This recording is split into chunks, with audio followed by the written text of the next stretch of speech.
बच्चों, आज हम काले मेघा पानी दे पाठ में मुख्य बिंदुओं की चर्चा करेंगे, जिसके लेखक हैं धर्मवीर भारती। इस पाठ में पानी के संकट की बात कही गई है, जिससे कि सब कुछ मानव, कृषि, पशु पक्षी सब कोई प्रभावित हो जाता है। इस पाठ में आषाढ़ मास की वर्षा से पूर्व भयंकर गर्मी का वर्णन किया गया है। आषाढ़ मास में लोग भयंकर गर्मी और वर्षा न होने के कारण परेशान हो उठते हैं। बादलों के बिना सूरज आग बरसने लगता था, कुएं सूख जाते थे, नलों में भी पानी नहीं आता था, जो पानी आता था वह भी बहुत गर्म होता था। खेतों की मिट्टी पानी के अभाव में पत्थर सी कठोर हो जाती थी। लू के मारे लोग बेहोश हो जाते थे।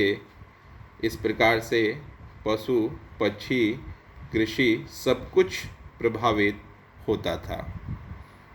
दूसरे बिंदु में हम देखेंगे मेढक मंडली या इंद्र सेना। गांव के लोग बारिश के लिए भगवान इंद्र से वर्षा के लिए प्रार्थना करते थे। वे कहीं पूजा पाठ करते तो कहीं कीर्तन किया करते थे। जब ये उपाय असफल हो जाता था तो मेढक मंडली या इंद्र सेना, जो गांव के किशोर हुआ करते थे, गांव के गली गली में घूमकर लोगों से पानी मांगते थे। गांव वाले इनके ऊपर घड़े से पानी डालते और ये उछल कूद करके पानी व कीचड़ में लथपथ होकर इंद्र भगवान से सबके लिए पानी मांगा करते थे। और इनका नारा हुआ करता था, काले मेघा पानी दे, गगरी फूटी बैल पियासा, पानी दे गुड़धानी दे, काले मेघा पानी दे। यहाँ पर लेखक ने पानी दे गुड़धानी दे की बात कही है। पानी से गन्ने और धान की फसल अच्छी होगी। गुड़धानी गुड़ और अनाज के मेल से बने लड्डू को कहते हैं। गांव के बच्चे भगवान इंद्र से पानी और गुड़धानी दोनों की मांग कर रहे हैं। कारण यह है कि बच्चों को पीने, नहाने के लिए पानी चाहिए और खाने के लिए गुड़धानी। यह गुड़धानी भी बादलों पर आधारित है। यदि बादल बरसेंगे तभी गन्ना, गुड़ और चना, अनाज आदि पैदा होंगे। इसलिए पानी के साथ साथ गुड़धानी की भी मांग की जा रही है। चौथा बिंदु है गगरी फूटी बैल प्यासा। भारत में बैल कृषि की रीढ़ रहे हैं।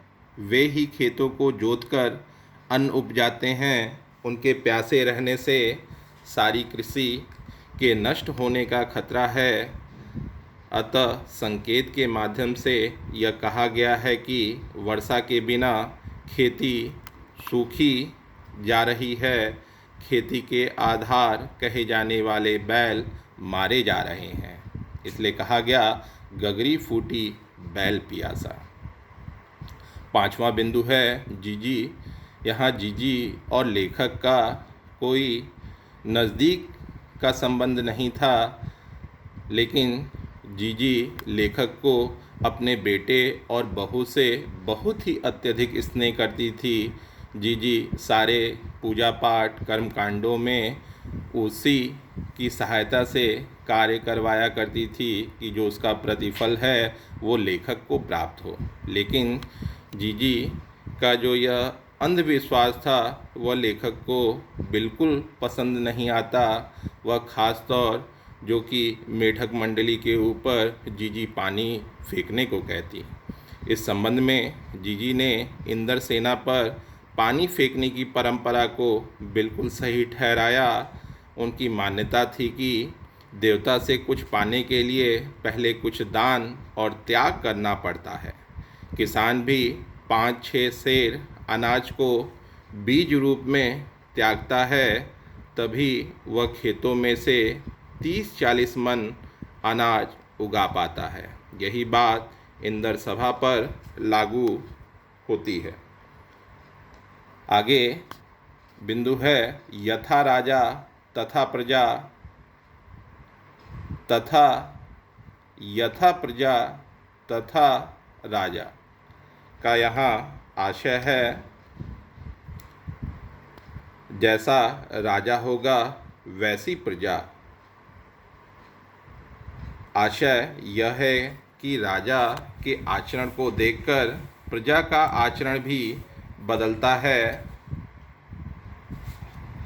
यथा प्रजा तथा राजा का आशय है जैसी प्रजा वैसा राजा।